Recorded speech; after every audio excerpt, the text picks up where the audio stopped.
What's up, boys and girls? Alessandro here, and welcome to a brand new lesson video on my channel. Today we are talking about how to practice. I'm gonna give you 10 tips and tricks that you can take and use at your advantage to incorporate in your practice routine.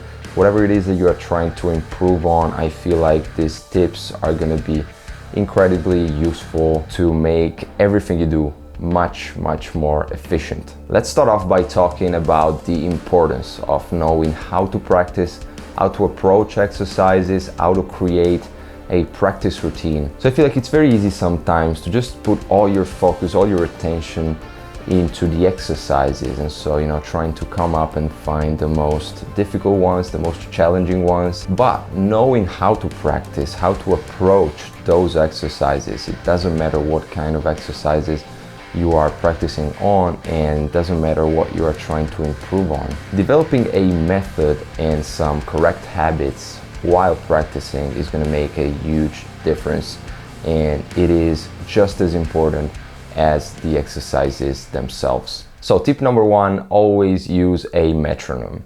It's going to be obvious, but it's never too obvious. Trust me, it's never said enough. It is crucial that no matter what you're playing, you always use a metronome while practicing. Timing, being precise is one of the most important aspects of music. So there is no point, for example, in developing speed in your playing if you are not developing timing and precision alongside it, because that's going to instantly make your playing look like sort of amateur, like it's lacking something. Okay, you can be very fast in your playing, but if you're not precise, it shows that you're not putting the needed attention to everything. So always balance things out and don't leave timing behind. So how to approach practice with a metronome? My advice is going to be to start incredibly slowly. Like, start at a pace that almost feels dumb from how slow it is. Only that way you can focus on everything that's going on. Start building up your technique from the ground up. Okay, you're not leaving anything behind, and so you have the chance to focus on accuracy only. Stuff like speed is going to come afterwards, once you are comfortable with the basics of it. So then, once you are comfortable with a certain speed, which is going to be, again, very slow, you can then start to increase your metronome. And my suggestion is do it in little jumps of 4 to 5 BPMs. And why those numbers? Why taking 4 to 5 BPMs at a time? I feel like that's a gap that's big enough for you to feel it, but not to feel it too much, where you feel like you're just jumping from one thing to the other, one speed to a completely different one. It's actually a very gradual increase of speed in your practicing. So you're not, again, gonna feel huge gaps. It's just gonna be very gentle going up. And that way you are making sure that you are covering the whole possible ground in terms of BPMs, okay? So you're slowly building up, going through every sort of pace that you can encounter then in your playing. So this is my advice on how to approach practicing with a metronome. Again, I can't stress this enough. Be sure to use a metronome. Don't skip over it. It is crucial. Now let's move on to tip number two, which is going to be use different tones. What I mean by that, I feel like you can benefit so much from using two different kinds of tones while practicing. So first tip is actually going to be use a dry tone. So leave out all the effects.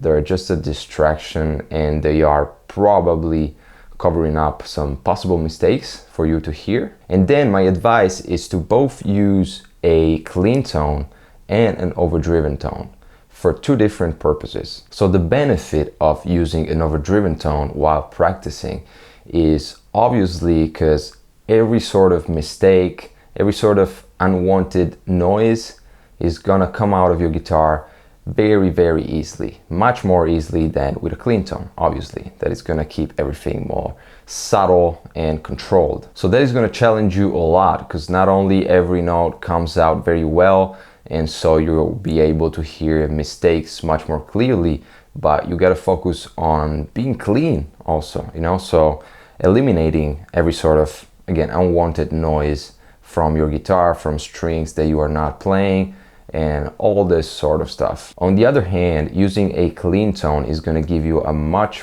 harder time in making each note come out and pop out at the same volume with the same efficiency. So it's an incredibly good way to practice clarity in your playing. So just to give you a quick example of this, if I use an overdriven tone to play some legato lines, I'm gonna have a much easier time in making the notes come out, but I'm gonna have a hard time controlling all the noises. So let's take a look.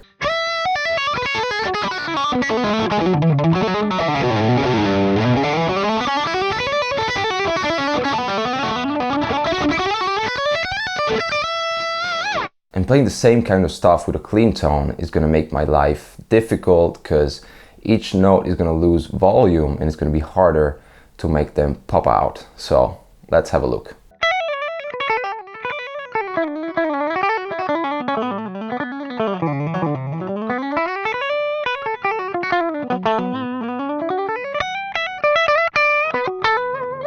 So as you can hear, a big difference in how everything comes out. So be sure to incorporate both of these different tones into your practice routine. Now let's move on to tip number 3, which is going to be muting. Muting is obviously a crucial part of electric guitar playing, and so that is why I would just remember you to always pay attention to muting. Whatever you are playing, whatever you are practicing, keep an eye on what's happening. Not to just what you're playing, but what you're not playing. Okay, so the strings that you're not playing should not be ringing, okay? You should be in control over everything that's happening under your fingers. There's a number of things and parts of your hands that you can use at your advantage to mute strings. Both hands come into play, so I'm gonna give you a rundown of some of the most common ones. And then depending on the technique, some of these may be applicable, some of them not. So let's just take a look at them. So as far as our right hand, the most useful methods are going to be resting the palm of the hand onto the lower strings. So that way you can mute basically the lower 3 to 4 strings, okay? In the same position, you can also use the pinky, the side of the pinky finger. If you rest it on the higher strings, you can mute those as well. As far as our left hand, we have a lot of different options because each of our fingers could possibly mute the strings in 2 different ways. First one is going to be to use the inner side of the finger. Okay, so if I'm placing my finger on a random fret, I'm using the inner side of it, the inner part of it, to mute the strings below the note that I'm playing. Okay, and another use of it could be to use the tip of the finger to mute the strings above. Okay, so in this case I could both mute the 5th string because I'm playing on the 4th, or I can mute the strings below it. So this applies to each finger, and depending on what you're playing, you should be able to switch from one thing to another depending on what you need in that specific moment based on what you're playing. So my advice with muting is try to pay attention to all those things as much as you can while practicing very slowly, as I just told you before. And then after some time, everything is gonna come naturally when you get used to it. You just need to remember to pay attention and always have the thought of muting and checking in if you're muting correctly in the back of your mind while you are practicing. To give you an example of this, let's just pick a random note and let's try to mute everything using my left hand only and see the difference if I mute correctly or if I just slightly move my fingers up the fretboard. So now I'm muting correctly, and now let's slightly change something.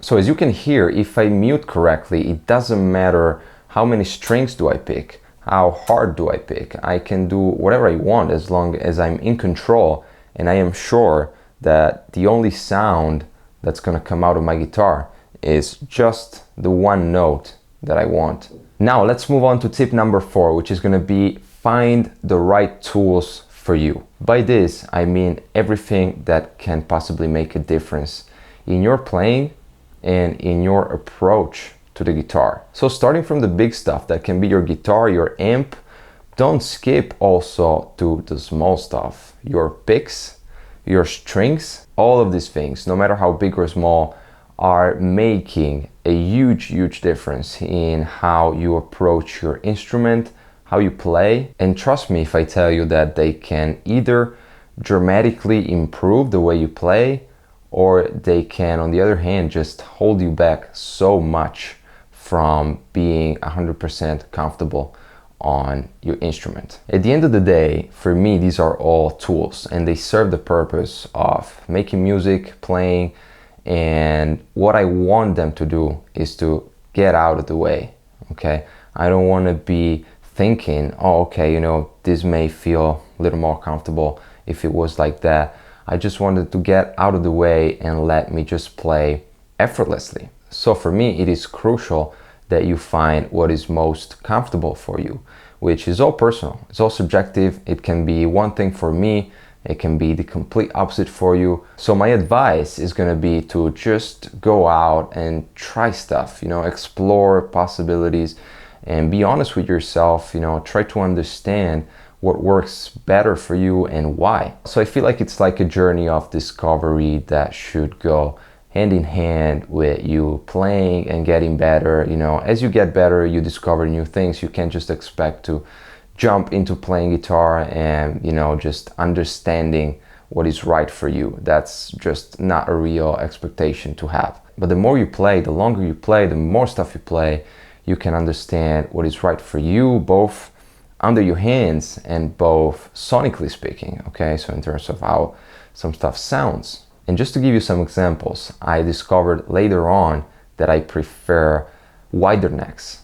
I hate thin necks. I just can't play on thin necks. I would rather play with a very thick neck all day rather than having like the Ibanez Wizard ones, the very thin ones. I played a long time with them just to discover that I was just not feeling comfortable. And same thing for the picks. I was jumping from one pick to the other years ago until I settled and I found I'm now using a Dunlop Picks XL, which is for me the perfect size. And again, with the right combination of tools, they just get out of the way and I don't have to think about what I'm doing. I can just play, be comfortable, and that is probably one of the most crucial aspects of guitar playing. And again, I'm not talking about expensive gear, I'm not talking about buying high-end stuff. We're talking about discovering and understanding your own taste and personal preferences,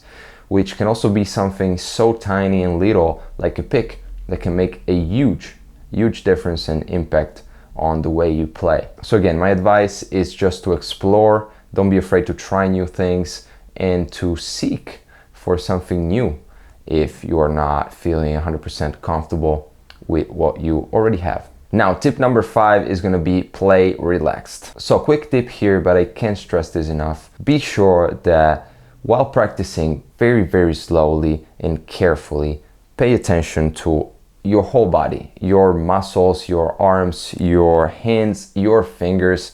Everything should be as relaxed as possible. I know it's not easy. I know it's very easy to fall into getting all tensed up while playing, and it happens to me as well. But be sure to pay as much attention as you can to play relaxed. And if you feel that you are getting all tensed up, just take a second, breathe, stop playing, stop what you're doing, and then get back with the tension out of the way with a much more relaxed approach to the instrument. And in this, we're going to include also, don't pick too hard, don't fret too hard, okay? Because those are all things that definitely don't help in playing relaxed. You know, those are habits that a lot of people have.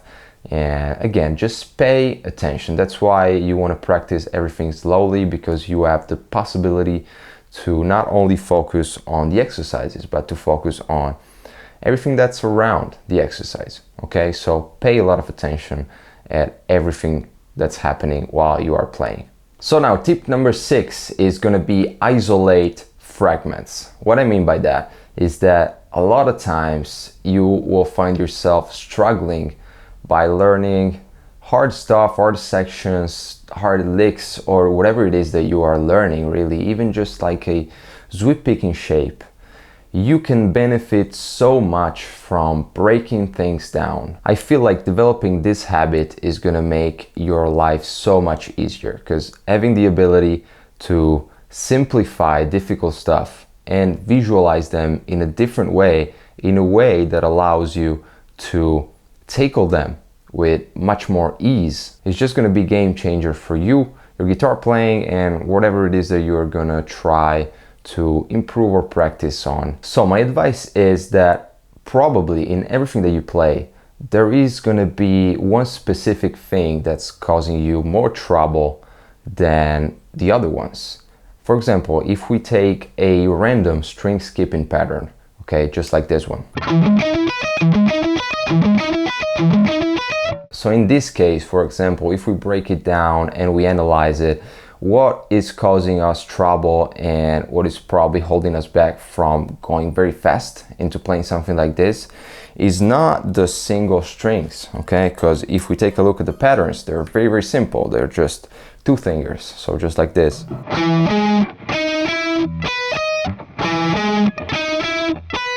The only thing that causes problems is obviously the string skipping, which is just the big jump that both the pick and the fingers need to make. So instead of jumping into playing something like this as a full shape, maybe very, very fast, you know, already playing it up to speed, slow down, try to analyze it, break it down, and be honest, like, what is causing you issues in playing this very fast, very clean. And again, it's most likely just gonna be these little passages right here, okay? So this is gonna be what's causing you problems. So let's pick just those very, very tiny little fragments and just practice them separately.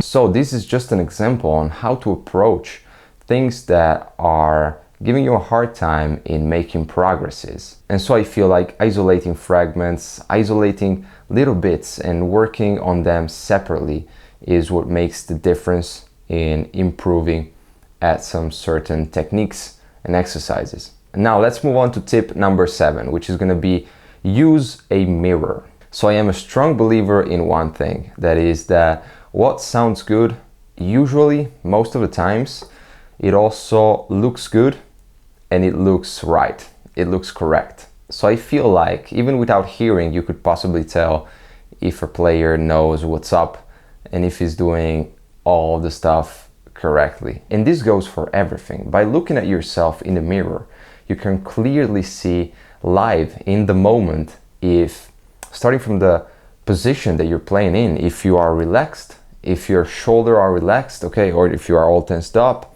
if your hands are all, you know, just loose and you are comfortable. Then it comes technique. It's so important to take a look at yourself, especially while doing something like vibrato or bends. You can instantly see, just like that, if you are using your wrist correctly or if you are, you know, just using your fingers. It's gonna look ugly, okay? It's not gonna look that natural and smooth, okay? You're not gonna look comfortable. You want your playing, your overall articulation to be as fluid as possible, as smooth as possible. And I can guarantee you that if it really is, it's gonna show once you take a look at yourself from the outside point of view. So if you don't have a mirror, which is understandable, you can also record yourself with your phone, with whatever you have. That's obviously another very effective way of just taking a look at yourself. You can use the live view camera of your phone, again, just to take a look at how you are playing and how your playing is looking. So again, very big tip here, be sure to give a look at yourself back to make sure that what you're doing not only sounds good, but it also looks good and looks correct. Now, next tip is going to be create a practice routine. Now, this is a big advice. I feel like a lot of people tend to be more keen into, being organized and organize things and schedule things, and other may not find this very, very easy. But I feel like developing a schedule, some sort of schedule, it doesn't have to be super strict, but just, having some guidelines that you can follow and not practicing completely randomly, I feel like can dramatically change and improve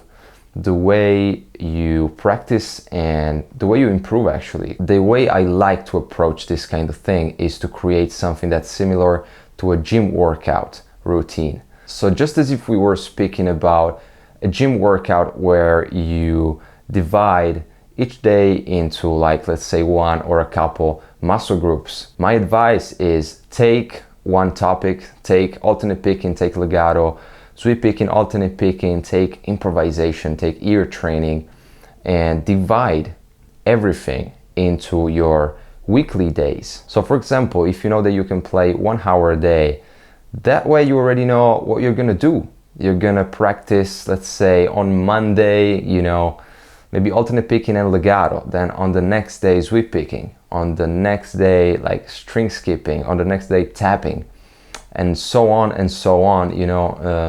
You can just create something that feels comfortable to you and that allows you to cover as many topics as you can while being organized and having the right amount of time to put into focusing on that specific topic. I feel like without having some sort of schedule, it's very easy to lose the track, lose the motivation, just lose the sense of what you're doing.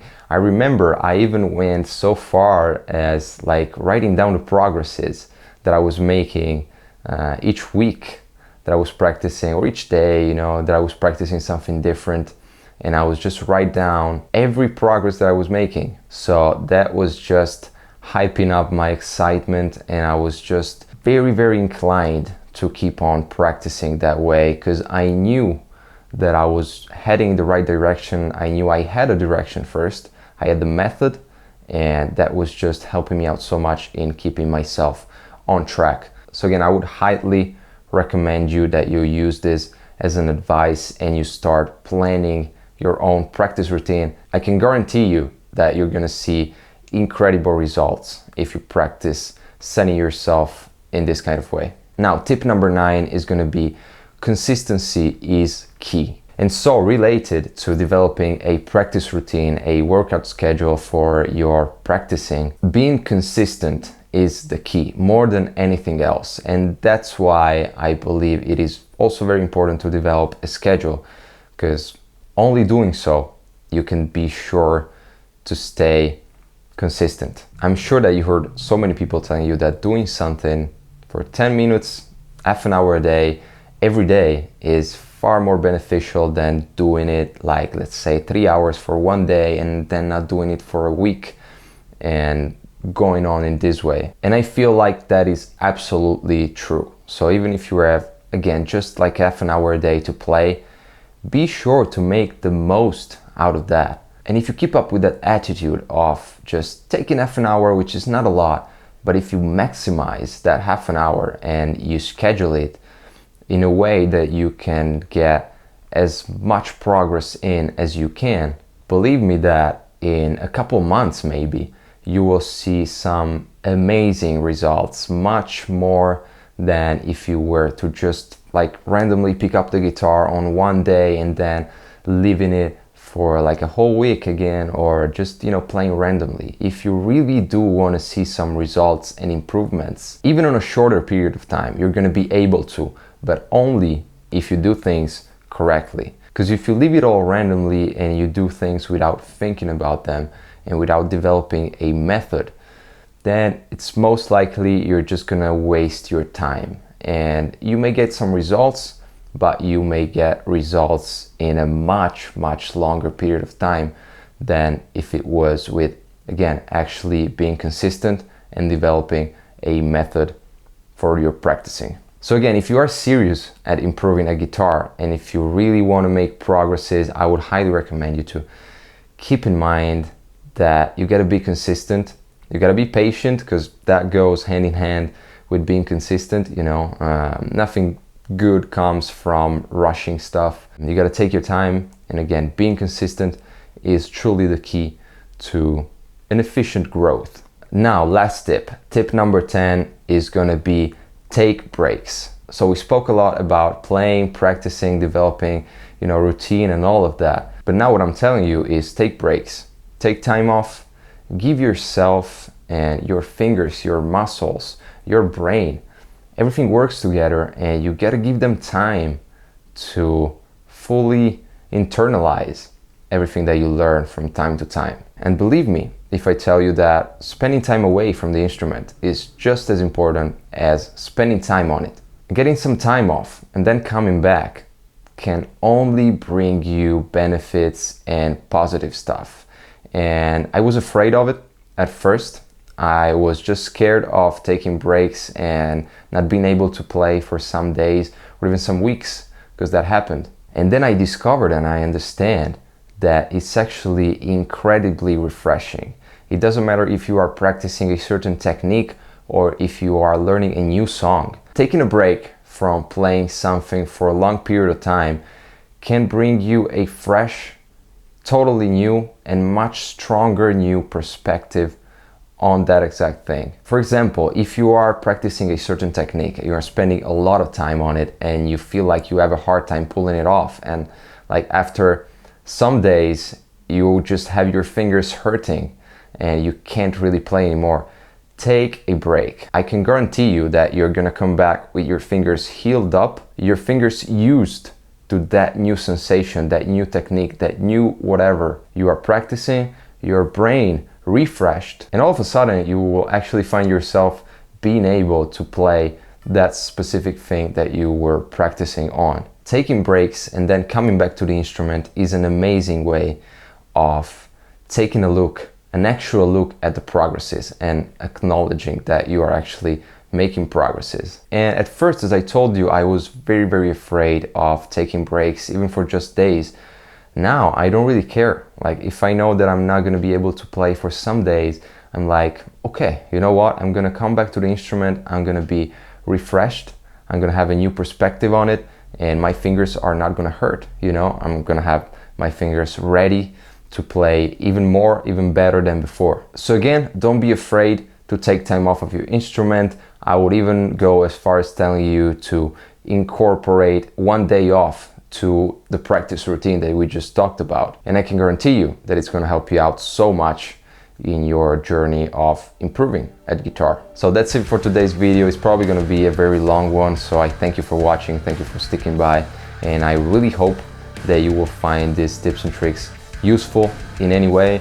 If you do, let me know below, and as always, be sure to like and subscribe and share what I do with other people. That's the absolute best way that you can support me right now. So thank you guys so much for your support, and I'll see you in the next one.